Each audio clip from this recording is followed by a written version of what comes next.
All right, let's talk about what makes a truly great Italian red wine.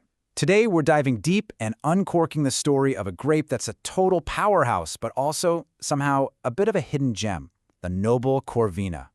So if you've ever had a glass of Valpolicella, or maybe you've splurged on the iconic, powerful Amarone, then you've actually already met Corvina. This grape, it's the star. It's the very soul of these world-famous wines from Italy's Veneto region. So what's the big deal with this grape? Let's find out. First things first, where did this incredible grape even come from, and what gives it such a unique personality? Let's jump back in time a bit and dig into its roots. Corvina's story, well, it goes way back. We're talking centuries ago, with the first records popping up in the 14th century in the Veneto region. But a really cool clue about its identity is actually right there in its name. Corvina, in Italian, means little crow. And when you see the deep, dark, almost black color of the berries, you totally get it. But it's not just the color that's special. Its thin skin is kind of like a double-edged sword. On one hand, it makes the grape really delicate and tricky to grow, but on the other hand, that thin skin is the secret to unlocking its amazing flavors of bright cherry and herbs and its moderate tannins. That's the stuff that gives wine that nice structural grip in your mouth. A great wine isn't just about the grape itself, though, is it? Nope, it's about the land, the climate, and of course, the people who tend the vines. So, let's step out into the vineyard and see how Corvina is actually grown. You know, growing Corvina is a real labor of love. Winemakers use this traditional system called the pergola veronese, which creates this beautiful leafy canopy. It's genius, really. It shields those delicate grapes from the blistering sun while still letting a nice breeze flow through to keep them healthy. And when harvest time comes, everything is done by hand, carefully selecting only the absolute perfect bunches. Okay, but the real magic of Corvina, that happens inside the winery. This is where a delicate grape gets transformed into some of the world's most powerful and complex wines. So how do they pull it off? This is the big question, the great paradox of Corvina. How in the world do you take this light, delicate little grape and create a wine with the sheer power and depth of Amarone? Well, the answer lies in a secret that's centuries old.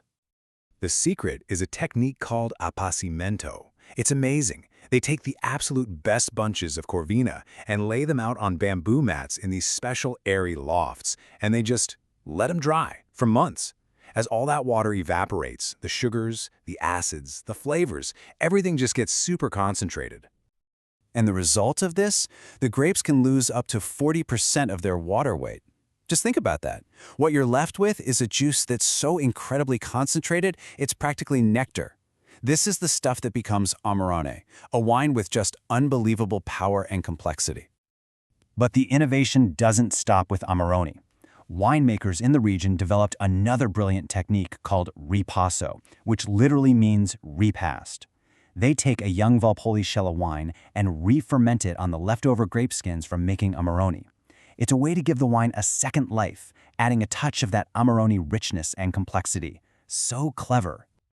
So, all these incredible techniques create a whole family of wines, and each one has its own distinct personality. I mean, from light and fresh to rich and powerful, there is absolutely a Corvina wine for every occasion. Let's meet the family. Corvina gives you this incredible range.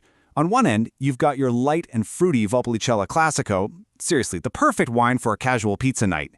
And then all the way on the other end of the spectrum, you have the king, the bold, complex Amarone. That's a wine that demands a special occasion and a really rich, hearty meal to go with it. And the story doesn't even stop there. Corvina is also used to make Recioto, this luscious, sweet wine that's just perfect for dessert. And it's also the grape behind Bardolino, a super light and refreshing wine that's just what you want on a hot summer afternoon. The versatility is just incredible. So now that we've explored the entire world of Corvina, let's talk about the best part, right? Actually enjoying it. And while we're at it, let's look ahead and see what the future holds for this noble grape. Honestly, Corvina is a food lover's dream. The bright acidity in a Valpolicella just cuts perfectly through a rich pasta dish. And a powerful Amarone, it can stand up to pretty much anything you throw at it. A hearty stew, a bold aged cheese. Oh, and for a truly decadent experience, you have to try pairing a sip of Amarone with a piece of high-quality dark chocolate. It's unforgettable. You know, this quote just sums it up perfectly. Corvina is a grape that's all about honoring its deep history while also embracing the future. And as winemakers face new challenges, that spirit of innovation is going to be more important than ever. So what is next for this noble grape? With things like climate change becoming a bigger and bigger issue, winemakers are already finding new ways to protect this precious legacy, from sustainable farming to new tweaks in the winery. The story of Corvina is far from over. It's a story of resilience, of adaptation, and of a deep, deep love for the land. And that right there is a story worth raising a glass to.